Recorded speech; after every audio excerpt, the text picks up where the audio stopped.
Welcome. We're so glad you could join us on this, the Feast of San Juan Capistrano, for a tour of the mission named after him, Mission San Juan Capistrano. My name is Maggie Gallagher, and I am the Executive Director of the Benedict XVI Institute for Sacred Music and Divine Worship, which was founded by Archbishop Cordileone with a twin mission of encouraging more beautiful and reverent liturgy and energizing a Catholic culture of the arts. And I'm so grateful to have with us, we'll begin with prayer in a moment, but let me just briefly introduce Amy Giuliano. Amy is an amazing young woman. She is an art historian. She was trained at the Angelicum in Rome and then also at Yale Divinity School, and has founded a company, Vadis VR, which is about virtually replicating sacred spaces to protect them from time and terror and whatever the world brings. And we were so pleased that with your help, all of you who helped the Benedict XVI Institute, whether it's with your gifts or your prayers or your encouragement and even your criticism, which is a way of helping, we were able to create virtual replicas of, was it 9 or 7, Amy? 8. Oh, okay. Yeah. Of 8 of the mission churches, and we are now therefore able to share them with you via Zoom. I can't tell you how many times I've driven by Mission San Juan Capistrano and thought about talking, especially back in the days when I was helping get Prop 8 on the ballot on the gay marriage issue, because I would drive between San Diego and LA all the time. So I'm thrilled to be able to get to know it better myself, and maybe I'll make it there in real life too. And then we're also I know that Amy tells me, I haven't met him, I'm meeting him now, the D. Alexander Warner is himself an artist, isn't that right? Do I call you Alexander or D or Alex? It's Alexander. Hello, everyone. Hello. He's a docent for Mission San Juan Capistrano, but also a musician and a conductor. And we'll find out a little more about him before he leads this tour. So thank you all for joining us. And if you can mute yourself, that would be wonderful. And I'm going to open us. I don't really like to pray publicly. I don't know. I'm sort of old-fashioned about that. But since Kevin is taking his son to a baseball game, I'm going to do it. I'm going to just put on my big girl pants and open us in prayer. Sorry, that's a mixed metaphor. But I have here a prayer to San Juan Capistrano. He's a soldier saint, the patron of judges, jurists, military chaplains, lawyers, Belgrade, and Hungary. So, in the name of the Father, the Son, and the Holy Spirit. Lord, thou raised up St. John of Capistrano to give thy people comfort in their trials. May thy church enjoy unending peace and be secure in thy protection. We ask this through our Lord Jesus Christ, thy Son, who liveth and reigneth with thee in the unity of the Holy Ghost, one God, world without end. Amen.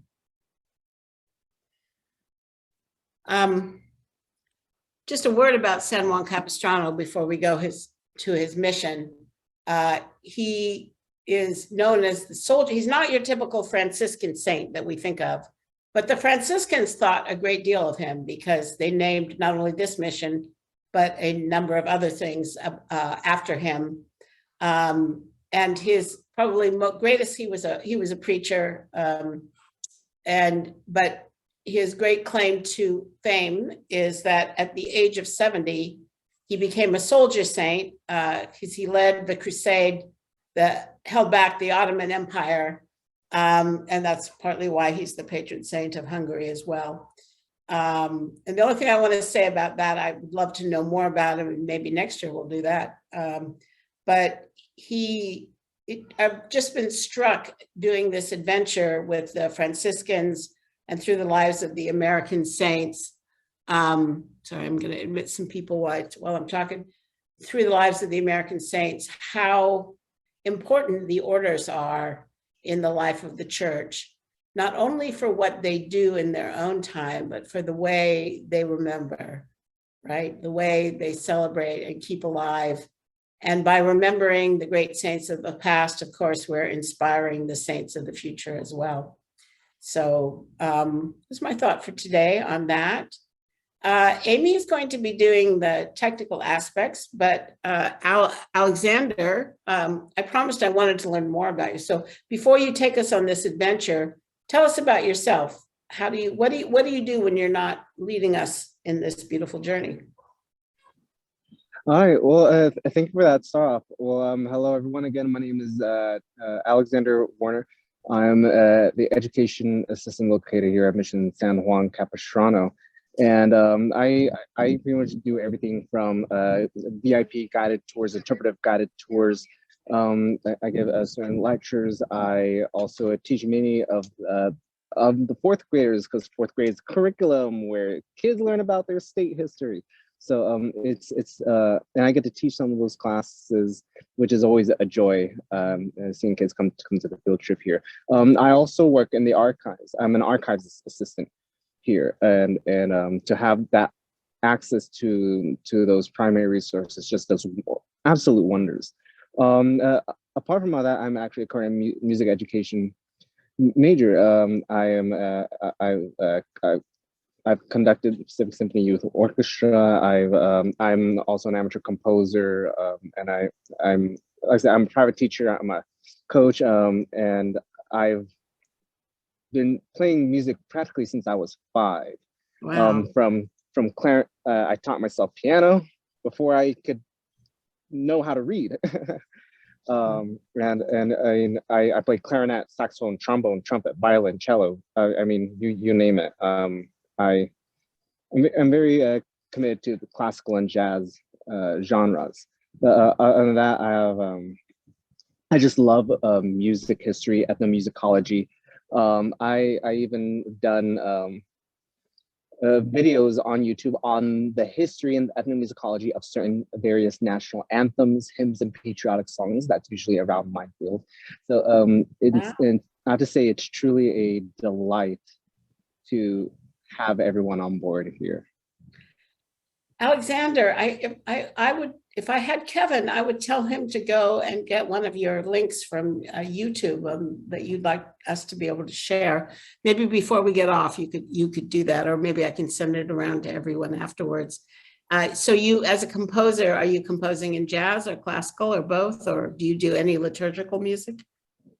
I'm currently doing a mix of various works. I've written waltzes, ragtime pieces, which are one of my favorites of mine. That was so much fun. I'm currently working on a brass hymn as we speak. I'm working on a ranchero piece as well. The most difficult part of being a composer is finishing. You have so many ideas and projects happening at once. It's difficult to stop and focus. Well, okay, we'll let you get on to what we asked you to do here, but it's really interesting. And so I have 2 questions before we begin. And the first is this brass hymn. What would tell us about the inspiration for it? So the brass hymn is because we're in Orange County and we have Camp Pendleton nearby, was a military base. We have a lot of family communities. It's more of a memoriam fanfare hymnal, and it consists of more of an open voicing rather than really filled with layers, but it really creates a balance of just lightness. It's a lightness, yet has certain impactness on individuals. So I mean, you have trumpets, trombones, euphoniums, French horns. And did I hear you right that you think of it almost as a funeral piece, a requiem piece, or? It's almost like I guess like a fanfare, almost a memoriam fanfare, but it has so much hymn aspects to it. So that's that. My other question is, what do the 4th graders get most excited about when they come to the mission? Honestly, when they come in, right when they walk into the gates, I hear nothing but wows just by seeing the gardens right when they step in. Their eyes widen. I mean, they see all these old buildings. I mean, it's even just the first impact. They see everything and just how special it is. They love. They just love their time here. And I think that's because we really try to make this a not really just like an adult focused education program, but make sure it's for families and for children, because they are the ones that talk about it to those younger themselves and for people to look forward to coming to the mission. And just again, the mission is a historic place, but it's actually also an active parish. Am I right about that? That is correct. So we do have our parish on the grounds, although not on the museum grounds, but on the property itself. Yes. I see. All right. Well, wonderful. Well, Amy and Alexander, let me get out of the way, and all of us, let's see what Mission San Juan Capistrano has to offer. Thank you.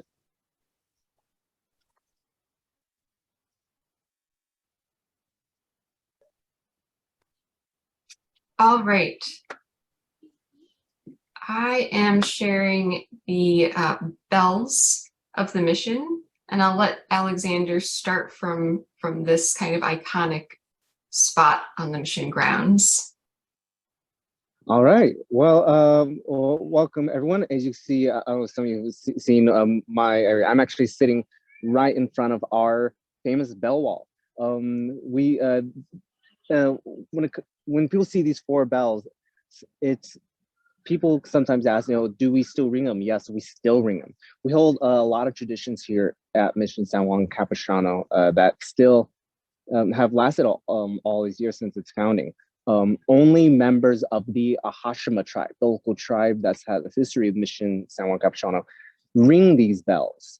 I have family that even married into the tribe itself, and they are really they really love how we continue those traditions such as priests being on the grounds. We have two priests that live on the side as well. This is practically their backyard, and they assist in running the grounds themselves, along with our executive director, who is absolutely brilliant.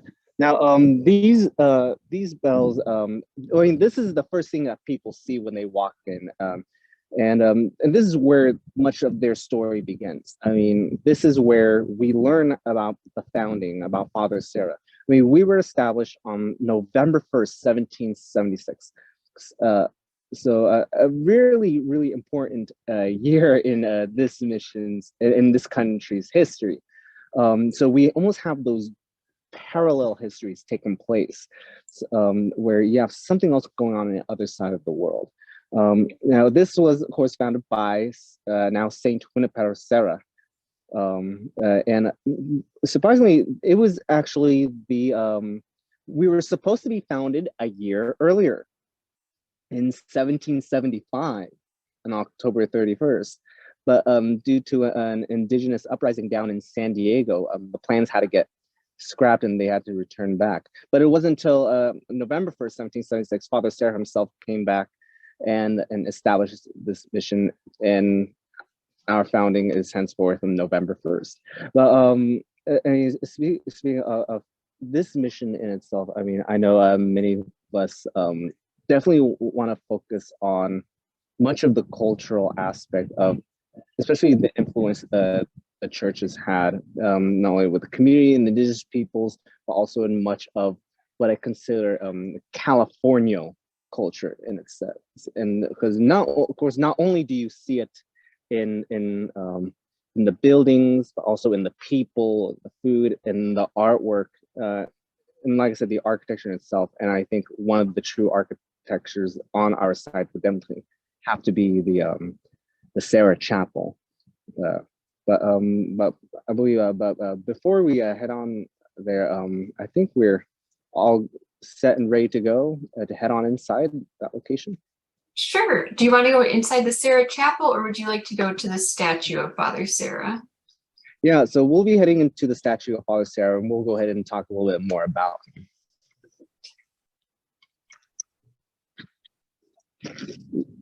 There we are. So, sorry, got myself. So here we are. We're standing in our Saint Sarah exhibit, and with this exhibit, we have our statue. Our statue is known as the coming of the two cultures. Now, this really signifies kind of what I think of the cultures coming together to establish a brand new culture that's embedded in California history, and that is the California culture. Now, that's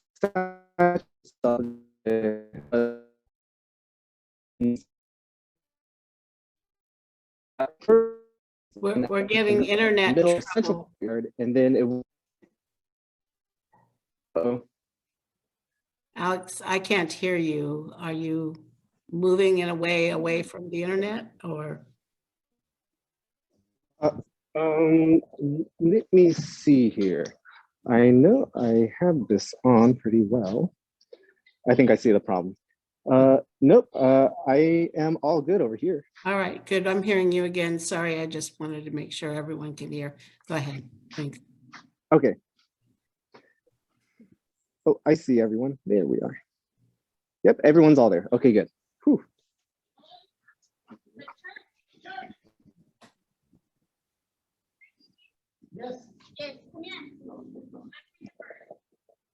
Is that And from the everyone audience? can hear me?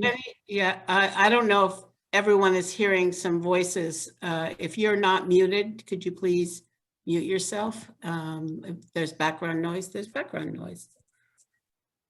Okay. Okay, so it looks like I'm seeing everything. Everything's still good, which is wonderful. So I'm going to go ahead and continue on here. So we see, of course, the statue of Father Sarah. Now, Father Sarah was from a little island of Spain called Majorca, in the middle of the Mediterranean. And now, Father Sarah, one thing he really he had just a natural, absolute calling to the Catholic religion, and he really loved missionary work. He felt that there was no greater devotion to God than missionary work in itself. And I mean, he loved his parents very much, and he ended up having to write a letter to them about, I think, a day before he left to the New World, and because he just couldn't bear to see his parents mourn, but they did understand about his calling. So he eventually arrived to New Spain, of course, modern day Mexico. We stayed there for some time, I think for about 10 years. And so he ended up really moving fast up in the Franciscan order ranks. And I mean, he even had a doctorate in a Catholic in Catholic and religion as well, in religious studies. And he taught at the San Fernando College over in Mexico City for a time. Now, it was, and so we are talking about the mid 1750s, where he's starting to really make an impact in Mexico City, especially certain places. He was doing so much. I mean, he was doing so much in terms of teaching, but he still yearned for that missionary work. But there was all of a sudden there was a call to start a mission system in what was then known as Alta California, which consists of modern day California, New Mexico, Nevada, Arizona, and much more. A bunch of priests from the Franciscan Order of New Spain at the time unanimously voted that he was the right person to start this new mission system. And of course, he had the right resume. He ended up establishing 2 missions in Mexico, and he even spoke 2 indigenous languages pretty intermediately, and he incorporated indigenous diet into his very own, which many of his colleagues found it obscure and unusual, as they would think. So Father Soros seemed to be the right person, and he really valued the life and rights of indigenous peoples. So he mostly saw them as children that need to be, of course, saved from the Catholic, saved in order to by being baptized into the Catholic religion. And so he was the right person. Now, and that was, of course, on the church side. And on the state side, of course, they had different goals to coming to Alta California. Now, Spain claimed California for 200 years, but they didn't do anything to it until they got where that Russians were starting to come in all the way from Alaska and moving their way down. So they started getting nervous. So they wanted to go ahead and colonize the Spanish territory of Alta California. And the way they decided to do something different in their mission systems, because that's how they colonized, obviously. They first did it in Florida. It didn't work out too well. It was too hot, too mosquito-y. They went to New Mexico, where this is during the Black Legend, Communal laws, and that was a failed attempt. In Baja California, you had the Jesuits establishing 30 missions. And then it was up to the Franciscans to start the Alta California mission systems. And the idea was, one, to turn indigenous peoples into Spanish citizens by baptizing them as Catholics and having them help create the Spanish community and learn the Spanish culture, the food, the clothing, the religion, the architecture, all of it. And with these two cultures, once again, you have the coming of the two cultures as the Sarah exhibit represented, that statue that you saw. You have the coming of those two cultures, and you are now about to create one that's so unique to California, especially in the Catholic religion in itself. And one thing the Catholic Church is really good at is applying and adapting local customs into the religion. And we see much of that within the Sarah Chapel as well. But yeah, if you have any questions, of course, feel free to enter them in the chat. I'd be happy. I'll take some time to scroll down and see many. But would you like to jump are we all Padres to the quarters, Alexander? Oh yes. So this would be a good step. So yeah, we'll be heading into the Padres quarters, and I believe there was one question while we're getting that taken care of. Will the Sarah statue ever go back to its spot? So the Sarah statue is not going to be in its spot. It's not going to be returned to its spot for a couple of reasons. It back at the bell wall, unfortunately, it was showing signs of deterioration due to the elements. It's been there for so long. There wasn't any attempt of preservation and conservation because of it.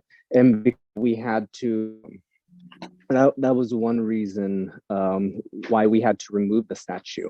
And surprisingly, it was in good timing too, because I believe in early 2020, you did have some defacing of certain Sarah statues taking place.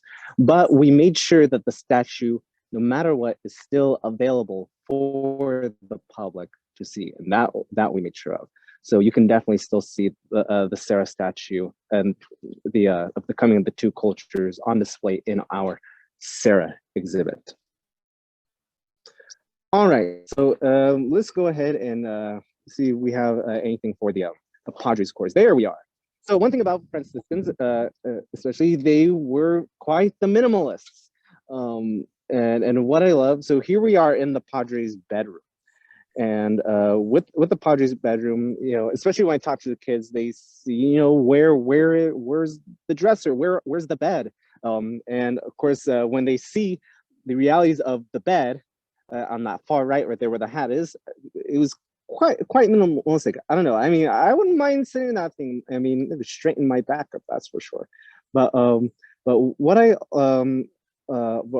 also like to show is you still have this approach, this minimalistic approach, you do tend to see in much of like the schedules that took place on the mission grounds, and only to obtain what is necessary and what is needed. The priests, the padres at the time, I mean, they were the ones in charge. They are the ones that knew so much of so many crafts. I mean, they were the lead doctors, lead architects, lead farmers. They were the accountants. They kept records they kept baptismal records, death records, marriage records. I mean, these were the people who, practically went on a survival training mode prior to establishing missions, or getting knowledge to really make a mission thrive during a certain grace period as it started. So here we are in our Padres bedroom, but when we go further to our right, that's when we start going into the Padres quarters. So when we go into the Padres quarters, this is where, meetings took place. And let me see, yeah, we should have a picture of the Padres quarters somewhere. See, there's the dining room, which is really good. I like that. Let's see here, do we have, oh yeah, that should be fine, yeah.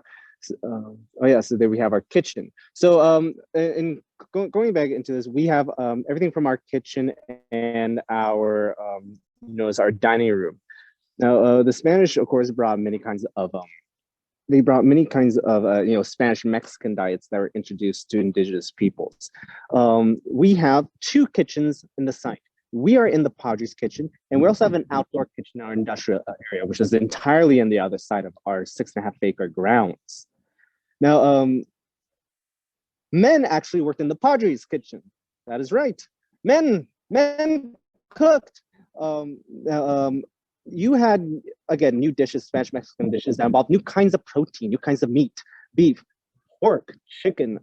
You are making, atole, pozole, menudo, stuff that's still being eaten today, stuff that Father Sarah would have loved as well. Now, all of that was cooked in both kitchens, but in the Padres kitchen that we are in, you would have added more quote unquote higher end dishes being served that involved, for example, fish was part of that, or more vegetables or fruit. And of course, this is Spain now.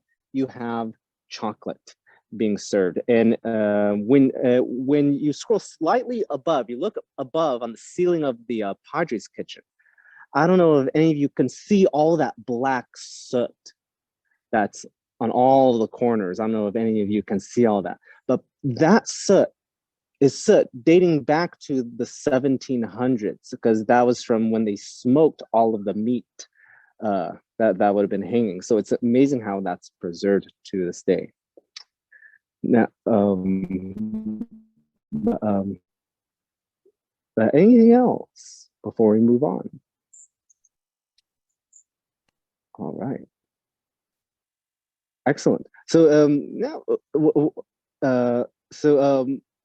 what I love about this is we get a good foundation of the buildings in themselves and what the Sarah Chapel is also made of. So of course, these are adobe buildings. Adobe is really important. Oh, and that's an excellent point right there. So compared to many buildings, we are adobe buildings. Now, adobe means sun-dried, and you have to dry these bricks out in order for them to get put to use into the walls themselves. Now, adobe contains 5 ingredients, and so those 5 ingredients are dirt, sand, which is great because the beach is about 2 miles away. You have your straw, you have fresh water, which is great. We're located in between 3 creeks, and you have cow manure, as the Spanish introduced. Why cow manure? Well, manure is protein. Protein is sticky. We got to hold all those ingredients together. Now, they were so you would gather them in large quantities, and the frames are very large. I mean, each brick would weigh an average of 65 pounds. These are massive bricks, And one person would make on average 40 of these 65-pound bricks a day. And if we're looking at a one-room adobe building like what we see here, the Sarah Chapel in itself, it would consist of around 5,000 of these 65-pound bricks. That's why it took them almost 20 years to complete the entire mission. It is truly spectacular.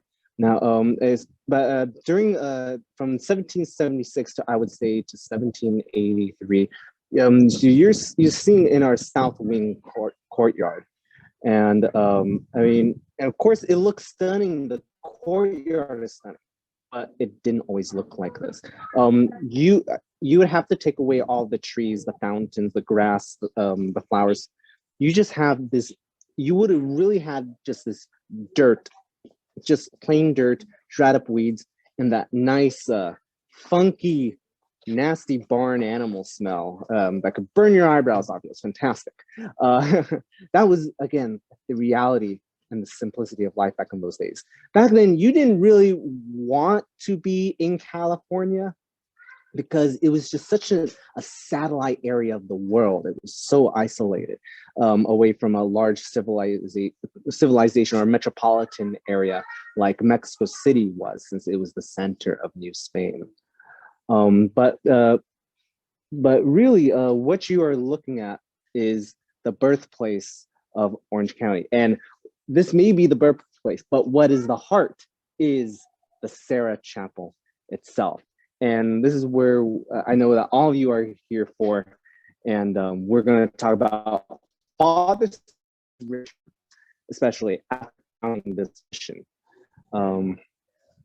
So here we see, so we are inside the Sarah Chapel, and so this is right when you go in. Now, when this chapel started construction from 1778 to 1782, and it did not quite look like this. Well, first off, you would not have had, pews to begin with. It really wasn't allowed, and the ceiling would have been much lower, where the floor of the choir loft is right behind us, and exactly, just right about there.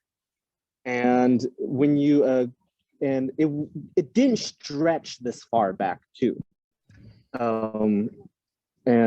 don't know if you can see, but if we go further down in our chapel, there are these giant cracks we can see on the walls. And let's see if we could turn right about here. See, a little bit further down, just a little bit on the right. Yeah, but you can see, but there used to be right there, right between the, right there, there are these giant cracks right there, just under that painting. I don't know if you all can see. Now, these cracks indicated this was the original backside of the chapel when it completed construction in 1782. Now, and I don't know if you know, there's a side exit door when you turn a little bit right. That used to be the main entrance.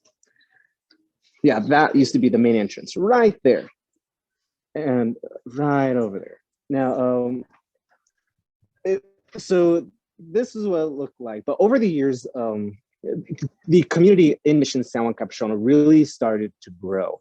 So that's when they eventually extended the chapel and they raised the ceiling to what you see now. Now, when you go to other California missions and their chapels, theirs is a little wider. And where people go into our buildings, it's just so narrow. And the reason for that is because unlike other missions where you had neighboring trees that were taller, we had to actually get trees imported. So the taller the tree, the wider the building. We just didn't have that many tall trees, and we could only get to the nearest ones available. Now, a majority of the beams are original from the 1700s, which is really nice. But what I genuinely love is the artwork, especially the frescoes. Now you can see the frescoes as that we look down, and again, you have that third culture art that's representative, the combination of indigenous and Spanish, the California art. You have bells drenched along the walls, draped around the doorways and the windows. So those are the Spanish bells that you see. You have the ocean waves stretched across the courtyard right above it. But why I love how these ocean waves are wrapped around, but it shows that you are currently crossing into the river, across the waters of faith, the river of faith, which is so fascinating. But and I don't know, slightly just under those waves, you see these awkward flower buds that you see just in between the bells and the waves. But these flower buds are the fleur de lis, but more in an indigenous manner sort of way. And you see and you'll see all throughout the chapel where you have the eye of God, or the ojo de Dios, and you have these flowers. These flowers are actually kind of represent kind of almost like the tree of faith, like the true tree of faith. And now, although this was yeah, excellent. Yeah, I love it. You see it in the ceiling right up there, and you see a lot of the ojo de Dioses along the beams, stretched along the beams in the little green area, which is fascinating. Now, over time, history really started taking place. Father Sarah came back after the completion of the Sarah Chapel. He came back in October 2nd to October 5th, where he came and baptized over 400 Hashima. And now that they are baptized as Catholics, they are now Spanish citizens. What's unique is once indigenous peoples are baptized, they are known by a mission community name. So they are no longer called a Hashima anymore. They're now called Juanino. Because again, this mission is named after a saint, Saint John Capistrano, which we're celebrating feast day today, or in Spanish, San Juan Capistrano. You are now a child of John, or in Spanish, it's Juanino. It would have been the same with the Kumeyaay down in San Diego. They were the Diegueño when they were baptized, or the Tongva tribe up north in Mission San Gabriel near LA. They were the Gabrieleño, and so on and so on. So Father Sarah would have given mass up at the front and near our exit area, and so because he gave mass here all that time, that makes this church the oldest original church in California left standing, where Father Sarah himself gave mass inside.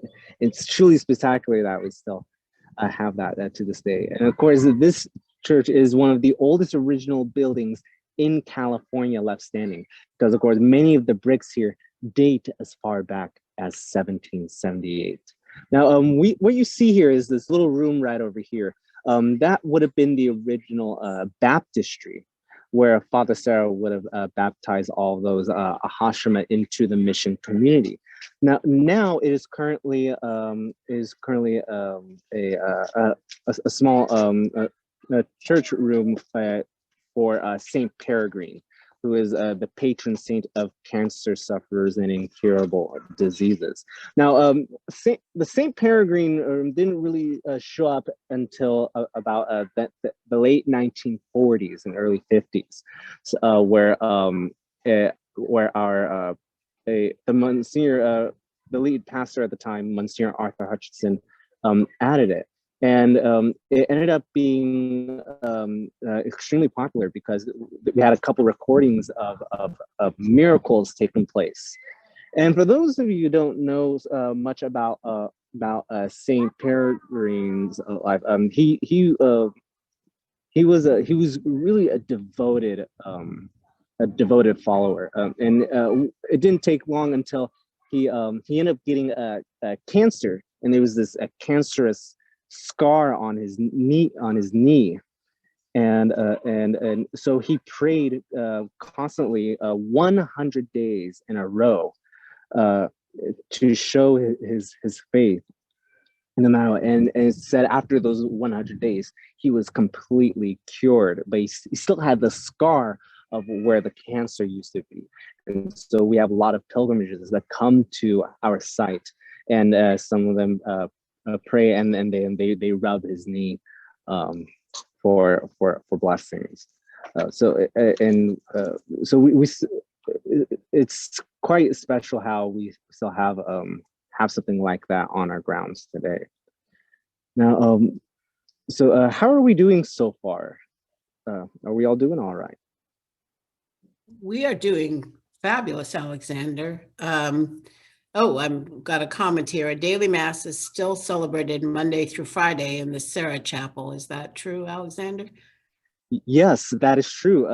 We have mass Monday through Friday at 6:30 a.m. I assume it's only English mass, but prior to the pandemic, we'd have it in English, Spanish, and on Wednesdays we would have Latin mass, and they go all like pre-Vatican II. So it's really fascinating to experience that over at the Sarah Chapel. You're in Orange County. I'm wondering which diocese you're in. So we are in the Diocese of Orange here. Yeah. And what's interesting is after when history started taking place, in 1821 Mexico declared independence from Spain, and so the Mexican governor of California at the time, Pio Pico, decides to auction off all the lands that the missions owned, and he divided ours, which at the time consisted of all of Orange County. So all of Orange County was Mission San Juan Capistrano. He divided it into 20 ranches, and he sold it to his brother-in-law, John Forster,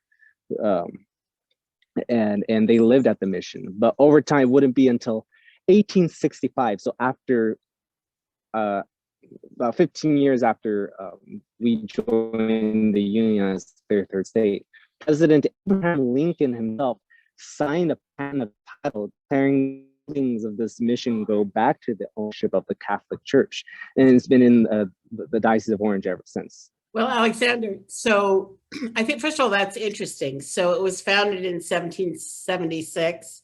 That was a big year for the United States. And it was actually the Archbishop of San Francisco, Joseph Alemany, the first Archbishop. He might have been a bishop at that point. Yeah, yeah. Oh, go ahead.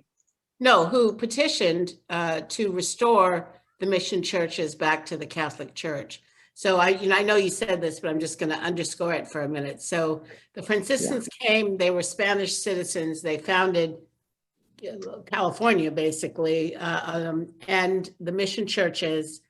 There was then a period of decline, culminating when Mexico took over the territory. They grabbed all the churches away, including from the Indian converts who were intended, these lands were intended to eventually support them living independently under Spanish rule. And so then eventually California, the United States claimed California again. And we, just at the end of the Civil War, before he was shot, Abraham Lincoln gave us back our mission churches. So I just wanted, that was an interesting history for us, and also part of the history of San Francisco itself, since that was the first bishop there who got that idea. Go ahead, Alexander, whatever you want to say. Yeah, I mean, that's exactly right. I mean, Bishop Alemany, he filed a lawsuit against Pio Pico for the auctioning off of the lands. And but I'm not too sure about how long he lived if he lived long enough to see it get sent back. I'm not too sure on that. Yeah, But, I think so. I think I was just poking around about this. And then he retired and he went on some sort of tour of the United States and met President Grover Cleveland, the Bishop Alemany did. So oh I wow. think, he was there to see the success of the effort. So Yeah. Christian Clifford, by the way, who knows a lot about the missions, is mentioning that President Buchanan was instrumental too. So hats off to President Buchanan too here. Yeah. Yeah, President Buchanan, I wasn't aware that he was quite instrumental too. You know what? I have to look into that. Well, now that gives me something to do for fun on Saturday. Well, maybe afterwards we'll get Christian in to give he's written books about the St. Junipero Serra. I know him, and has an organization called Mission 1769. So, but anyway, let's on with the tour. I don't want to be too distracting, but these are some great connections between our history as Catholics and our history as Americans.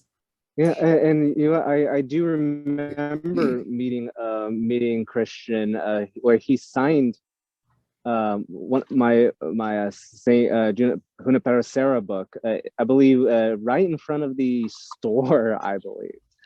All right. Well, we'll have I to. remember that day. I'll have to chat a bit when you're done, but I've interrupted you too long. Yeah. So let's continue. Alexander, No worries. I built a fire loft for you. Oh, wonderful! Yes, thank you. Oh, this is beautiful. So here we're standing in the choir loft, just above where we came in the chapel. Now, when people see this this organ in itself, they think, "Oh my goodness, it looks beautiful. It must be really old." Actually, this is 2015. I believe. This is a new organ. It's actually a digital organ. And the wood would have been hand carved. It was hand carved over in I believe in Hungary. I believe in Hungary, and it just looks stunning. Now our records depicting any kind of organ, unfortunately, didn't date back to Father Serra's time. The furthest we have on record of any kind of organ would have been about 1853, if I remember. So, but I mean, having an organ would have been widely valued at that time. But in terms of music in itself, you had various liturgical music being introduced, and there's so many records of native Californians. Thank you so much, Christian. Hope to see you someday real soon. We have records of indigenous peoples being very very well capable of music from Europe. I mean, I think it was Mission San Carmel. They had a traveling orchestra at one point with the natives up there, and they ended up being really popular. And of course, that's one thing which introduced indigenous peoples into the church in itself. Of course, and we know the paintings as well. But I mean, the kind of music you had, not only did you have liturgical music, but you also had some like Spanish Mexican folk music introduced as well. Of course, we all know so much about Gregorian chants that would have used. And we all know about, and some of you might know about, the hand technique they would have used to know about the certain pitches and notes. Like I think one, for example, and so like Mary, did you know? It'd be like Mary, did you know that your baby boy da da da da da da da da da da da da da. So I mean, they would have used, and there's charts on these Gregorian hand pitch charts that you can Google, and it's really fascinating how they did it. And so that was also introduced, and you can find I know in Mission San Gabriel they have on display in their own museum, books depicting that as well, which is really cool. Um, but any questions on that? I mean, it's definitely something unique. I don't see All questions. right, so here we are. Oh, Go ahead. no, okay. Looks like we're good so far. So now we are here. We are facing the retablo. Now, the retablo did not show up until about the 1920s, and this is truly spectacular. So it's kind of a funny story. So after the returning of the mission's buildings back to the Catholic Church, I mean, attendance really deteriorated with this mission. And in 1890, there pretty much began a 20-year abandonment period. I mean, no one practically showed up in the mission for 20 years. I mean, the Sarah Chapel itself was almost in ruins. I mean, the ceiling was about to collapse, and it was leaning on its right. So it got too dangerous to serve Mass. So that's why they moved Mass in what is now the Sarah exhibit, where that would have been the church. But it wouldn't be until about 1910, a priest by the name of Father St. John O'Sullivan, who came here and practically changed everything. So he was from Kentucky. And the reason why he came over to California was because he got diagnosed with tuberculosis, and doctors gave him about 2 years to live. And so they said, of course, go to California. Maybe the weather will help. So he goes to California. He gets off the train here in town and sees the mission ruins and decides to dedicate the rest of his life to preserving and conserving the mission grounds. Because he saw a place just like himself, crippling in body, but strong in spirit. And so with help from the locals, he wanted to raise money. So he built a fence around the grounds, and he was the first to charge admission, 10 cents, which is more than a movie ticket back then. With the money he raised, the chapel was the very first project. I mean, he added the pews that you see. Those pews that people still use, we just got them conserved. He added buttresses on the other side of the chapel to keep it from leaning.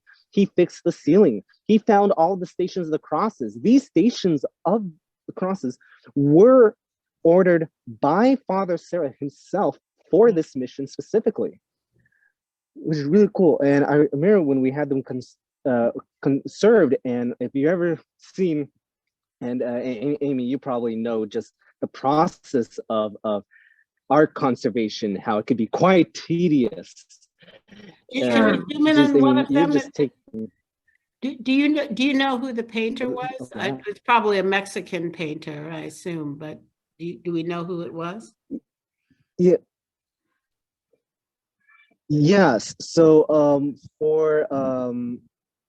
unfortunately, we don't know the artist for the Stations of the Crosses, except for one, and that is, of course, the famous Station 12, the big one. That one was made in 1800, and that one is also an interesting story. I have to get back to because that's very important. Yeah. Okay. Yeah, it's massive compared to all the other ones. Yeah, I really have to talk about that one. That is fancy. Sorry if I'm going crazy, everyone. I tend to nerd out on these kinds of stuff. I love my job. But going back to the retablo and Father O'Sullivan. So Father Sullivan was, restoring the mission grounds until one day he got a message from the Bishop of LA at the time, I mean, kind of generalizing here. It was pretty much, he said, hey, I see what you're doing. I love what you're doing, and I'm going to give you something for free. Now, this thing, we brought it over here from Spain. It was meant to be in a cathedral we were going to build here in LA, but plans didn't work out. Fundings went down the drain, and it got scrapped. So this thing that was meant for it is stuck in a basement of a church here in LA. And instead of just sitting there, I'm gonna give it to you. That's it. Now, Father O'Sullivan didn't know what it was. All he knew that it was Catholic and it was Spanish, so it definitely fit the bill. So a month later, 10 giant crates get dropped off in front of the mission grounds. And when he opened these crates, he saw almost 400 gold pieces in different shapes and sizes. And of course, he contacts the bishop and he says, "What did you send me?" "Well, it's a retablo. It's a decorative back wall of church." So, Paul R. Sullivan says, "Great. Where are the instructions?" No instructions. Now, it took two church architects who volunteered their time a year and a half to complete. And while they were constructing it, they ran into a serious problem. It was too big. This was meant for a cathedral, not a little chapel. And so when we look facing the retablo a little bit further away, you can tell they raised the ceiling. So we have the original height of the chapel, and where the altar is, the ceiling raised, and once you look carefully, just above the chapel, it managed to fit just by a couple inches. I mean, look at that. Now, what's nice is it added a wonderful skylight to the retablo, so that was a big plus. Now, like I said, this retablo took about a year and a half to complete, and when it completed construction, with the new breezeway opened up in 1925, service began for the very first time, in decades. So, it turns out this retablo itself is almost 450 years old, from Barcelona, Spain, made out of mahogany wood and covered in gold leaf. I mean, hand carved mahogany. That's not easy. No, the detail on the thing is really spectacular. You have about 52 cherub faces. I know it's going to be really difficult for you to see. There's about 52 to 52 cherub faces, all representing the Sundays of the year. You have 8 pillars establishing that this is an active house of God. And of course, you have grapevines wrapped around the pillars. And right above, at the very top, you have an image of God, him holding the globe on his left hand, and let's see if we can zoom. Yeah, right, that's good. And then him blessing all of humanity on his right. Now, the following statues we have on the retablo. We have in the center, holding the red banner, is Saint John of Capistrano. That's a perfect image. So we have Saint John of Capistrano at the very center, holding the red banner, of course. On the right, the statue on the right, you have Saint Michael, the archangel, the defender of the Catholic religion, right over there. And across from Saint Michael, you have, of course, Saint Peter. And below Saint Peter, you have Saint Francis of Assisi, the founder of the Franciscan order, which Father Sarah was a part of. And across from him, you have a Saint Clare of Assisi, the founder of Our Lady of Clares, and at one point was, of course, Saint Francis' student. Now you have we're turning just a little bit on the left there. We have a picture of Our Lady of Guadalupe hanging right there, who is the patron saint of all the Americas. Of course, very important and influential in the Catholic religion's history in the Americas. And of course, that is an amazing story to talk about. But what's cool is you see this little door right here. You wouldn't have seen it facing the retablo. It's almost like a secret door, but that's actually a door in leading to the sacristy, so where the priest got out. So it's a nice little secret door right there. That's really cool. Not many people get to see that. It's really awesome.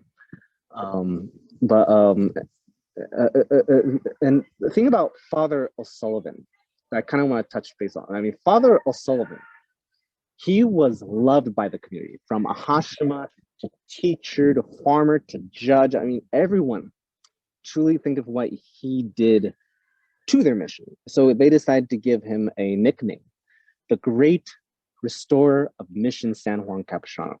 Now, Father O'Sullivan did not live for 2 years. He actually lived for another 23 years after his diagnosis. And so when he died, the entire community unanimously voted that he be buried at the old mission cemetery amongst over 3,000 people who dedicated their lives to Mission San Juan Capistrano. But yeah, I mean, he's just truly revered to this day. Now, but going back, because I put a pin on that Station 12 painting. Yes. So if we can go back to that Station 12 painting. Yes, there it is. Beautiful, beautiful as always. So it was kind of a interesting story. So so this is the original, but we didn't know it was it existed for quite a while. So there was another painting that was covering it. So it's been around for a very long time. So it was actually much shorter. We were going to, I believe this was I think 2013, 2014, where we were going to remove it for conservation. So they decided to, live stream. There's a video on it on YouTube of us, revealing, removing the painting and all that. And lo and behold, much to our amazement, there is another painting right behind it. And when we looked further into it, in this painting is bigger. It turns out they rolled the bottoms just so it could fit, the frame could fit the smaller portrait that was covering it. And you can tell we decided to, our preservation manager, Sam, did moldings of the frame and extend the frame. You can tell it passed on the bottom of the portrait. You can tell the frame passed the fresco on the walls because it's just so big right there. But it's, I mean, that is, it is such a treasure. Alexander, what was the painting they stuck on top of this beautiful original painting? So it was a replica painting. I believe it was painted in the 1970s. Oh, And oh no. and yeah, Oh, yeah. But the thing is, people were praying to that portrait as well, the replica. So I mean, we understood that we wanted to hold originality in terms of preservation, conservation, but we also had to keep in mind that there was these generations of people that prayed to that portrait. So we did get that replica conserved as well, and it is on display in one of our exhibits to this day. So we have to be sure that we're really acknowledging, the love and the passion that the artist intended in the first place, and its purpose in its place. So both portraits, of course, are now visible to see for the public to come to and to look on and to pray on and to be blessed upon. I also wanted to add, Alexander, just to jump in, that if you do utilize the virtual tour afterwards, I'm sure Maggie can provide us with a link. I did embed a video explaining all about the conservation, and it has beautiful close-ups of this particular painting. And if you're finished on this particular point, would you like to jump to the Great Stone Church? Absolutely. I mean, I pretty much covered what is needed, but yeah. Oh, there it is. Wonderful. Yay. So here we are. So we're inside we're in the ruins of the Great Stone Church. Now, we were just in the Sarah Chapel. And the thing is, the reason for the construction of the stone church to begin with was to accommodate for the larger population of indigenous peoples entering into the mission community. Because by 1790, you had about I would say about 600 or so, and about 1796, you're getting to almost 1,000. So the Sarah Chapel started getting a little too small to accommodate that amount of people. So they commissioned for the construction of a stone church, the only one of its kind in California at the time. So it started construction from 1797 to 1806. And it's made out of sandstone and limestone quarried from the coast and from a valley about, I would say about 10 miles north of us. The construction was led by a Mexican master stonemason by the name of Isidro Aguilar. Now, unfortunately, he passed away in the middle of construction. So they had to continue on working without him. Now, but also, I mean, the construction had a couple of challenges. Not only did you have the passing of the master stonemason, but you also had an earthquake taking place. And I don't know if we can go back. We just step a little bit back from facing the Greystone Church, but in between the left transept and the nave, there is this extra kind of wall that you don't have on the right side of the stone church. But in fact, right behind it, the earthquake made a giant crack on the left transept. And yeah, correct. Yes. So it's I don't know if you can see it in between. That wall right there, a little bit, right there. So like a square rectangle. So right there, they added that corner wall as a support for the stone church, which was really fascinating when I dig a little deep into it. So yes, they went into a couple of challenges, but overall completed construction. So we would have been inside, standing right below 7 domes, and at the foot of the church, where the 2 bells are, would have been a 90-foot bell tower. And we see we have a picture right there. Yes, so where those 2 bells are on the right. Yeah, that would have been where the 90-foot bell tower would have taken place. Because that bell tower was that tall, so about as tall as palm trees right up there next to it. Because that was so tall, that made this building the tallest building west of the Mississippi at one point.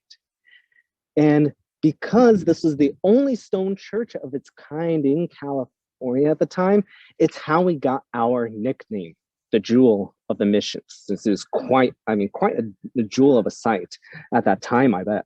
Because each mission has this cute little nickname.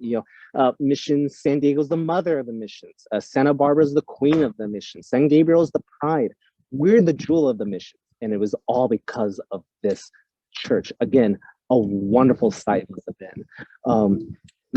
Although it took 9 years to build, unfortunately, it only lasted for 6 years due to another earthquake taking place, and even bigger. It happened between about 6:45 to 7 a.m.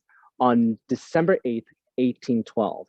And it was a magnitude 7.0 earthquake that hit southern Orange County. And when that earthquake hit, the bell tower fell over the church, and it ended up killing 40 people.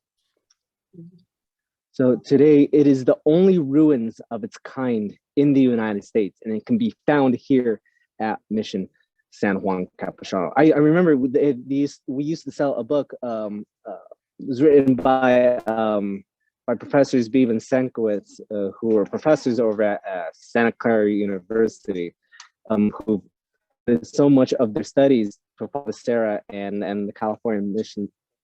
And they wrote a book called Testimonials about the perspectives of women in 19th century California, and it depicted, there was a firsthand account of the earthquake. How there was this woman that was attending mass at the time, and she was pregnant with her daughter, And when the earthquake hit, the priest was calling everyone from the altar to get into the sacristy, and sacristy on the left.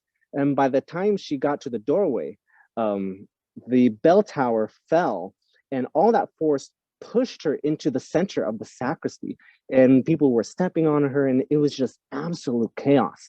But despite that, it was fine. She had her child about a few weeks later over at Mission San Gabriel. But now of the 7 domes, there were 3, but which would have been the main central capula that connected the nave and the transept. But I believe I would say about around the 1850s. I have to check back on that, where there was a record of quote unquote hooligans that were in the nearby abandoned mission ruins, doing target practice, and I guess it was a bad misfire and it collapsed entirely. So now we only have 2 domes left of the original 7, and those 2 domes are the sanctuary and the sacristy in itself. Now, it wouldn't be until about around the 1890s, you had a man by the name of Charles Lummis, who was an American conservator, who decided to form what's called the California Landmarks Club. And the name speaks for itself for the project. It was a program meant to preserve and conserve historical sites in California's history. The very first site they worked on was the Greystone Church of Mission San Juan Capistrano. I mean, they did as much as they could, but that would have been it. I mean, they mostly cleaned up a lot of the debris from the Greystone Church, and they added some like scaffolding a little bit and some like large timber pillars to hold much of the walls intact. But that would have been it, and that was the only kind of preservation for almost 100 years until about the 1980s, where you had an international coalition go ahead and examine the ruins of the stone church, and it did not look good. I mean, yeah, cavities on the walls. When it rained, it practically turned into a lake. So, and another earthquake, it would have caused serious damage. So, so I would say about from the 1980s all the way to the early 2000s, it went through a lot of seismic retrofitting and stabilization. I think about $10.4 million invested. I mean, they filled in the cavities and they added seismic retrofitting and stabilization. They added, I would see there's a slight bit of like foil covering the top of the ruins, which also focuses on the preservation. Go ahead. Sorry. No, it's interesting to see this as an American ruin. We don't have a lot of ruins in America. And obviously it's a very grand church. I'm a little concerned about time. I know people want to, well, are we, should we move on to the next treasure, or where are we in terms yes. of So I mean, I definitely want to highlight kind of the artwork in here real quick though, because this is really a genuine California artwork. So if you look right above the keystone, right there, and so yes, that brings up. So what you're seeing with many archways in the keystones, what I like is this: you have a plant, a native Californian plant, being represented, and it's I don't know the actual scientific term for it, but it's also known as an Our Lord's Candle agave plant. I thought it was really genuine. They took a native California plant as a focal point in the Greystone Church. And what I love is when you look further down in the dome, in between the archways, when we go further down, you see various plants. And see, so we can kind of scroll down just a little bit so we can see the so in between the archways, you have these plants, these large plants right there, and it's actually a cactus flower. It's a cactus plant. Again, you have you're really inputting a lot of native California art and plants and imagery into a European influential religion. It's that California uniqueness that we have going on. So it's really fascinating. And the fact that they incorporated this Greco-Roman architecture that's supposed to represent the Byzantine cathedrals over in Europe, it's just really genuine and fascinating. By the way, that plant, Our Lord's candle, is also called the chaparral yucca. And if you Google it, Our Lord's candle plant, you can see it looks like a beautiful candle with light behind it. Yeah, I mean, they're huge too. They bloom spectacularly too. Yeah, but I mean, other than that, I mean, I hope I explained many things well. There's any other treasures or anything that you were curious about? I'd be happy to. No, the only thing anyone has any questions, please type in the chat room. But when so in the retablo, there's God the Father, there's Christ crucified, and directly underneath, there's the Eucharist, right? An image of the Eucharist with a rather large green stone. Do you know anything about that? That was really striking, and I meant to ask you. Let me see here. I think we were looking at it. Green stone. Oh, yeah. Oh, I think that would have been a viewpoint in the yeah, it's right there. A viewpoint. Oh, yeah, that's I think that's one of the programs that viewpoints for the site, for the 360 viewing. It's there underneath the crucifix that so you have God the Father, you have San Juan Capistrano, you have Christ. It's down below though. It's below the Eucharist, the crucifix. There you go. There you go. Oh. There you go. It's right there. Oh, right there. Okay. Oh yeah. And with a green stone, which I don't know if there's a symbolism to that or. As far as I'm aware of, I'm not sure specifically on that. But all right.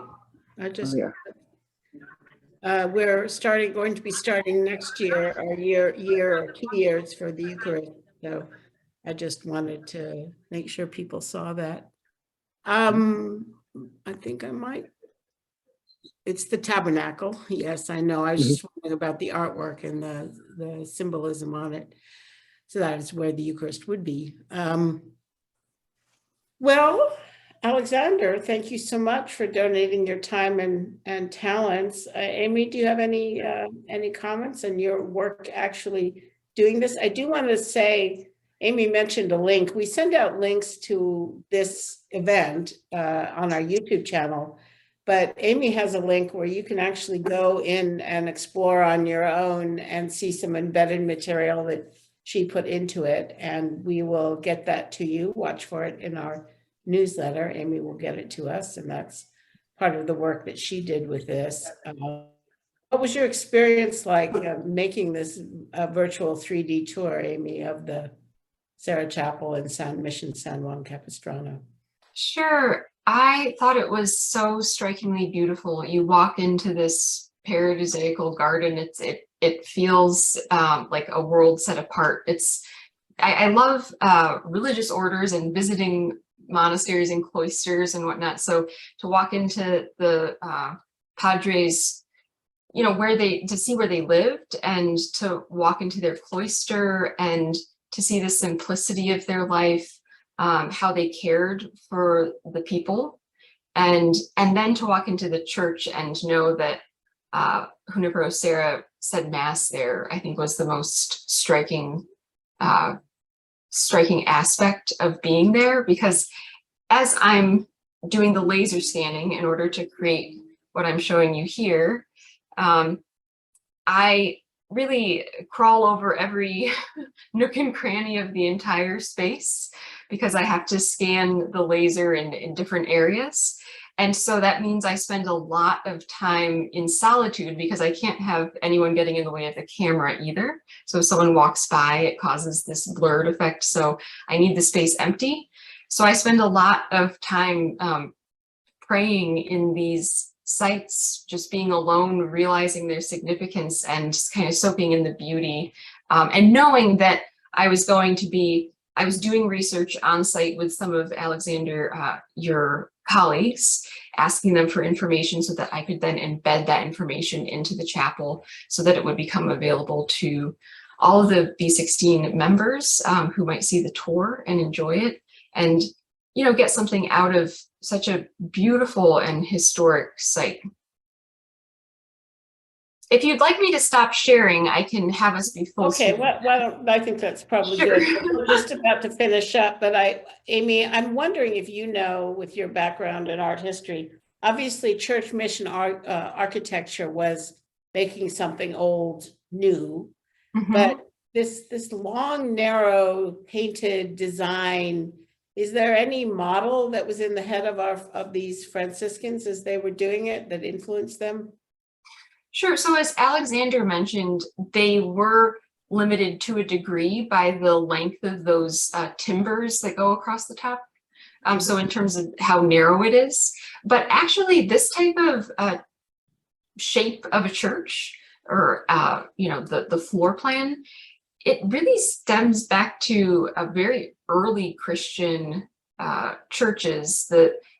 It's not quite a basilical plan because you don't have the transept, as much of a transept. So the transept is, the nave will go like this, and the transept is the little cross at the top. So you don't have as much of that, but the early Christians, when Christianity was legalized, they were looking for worship spaces that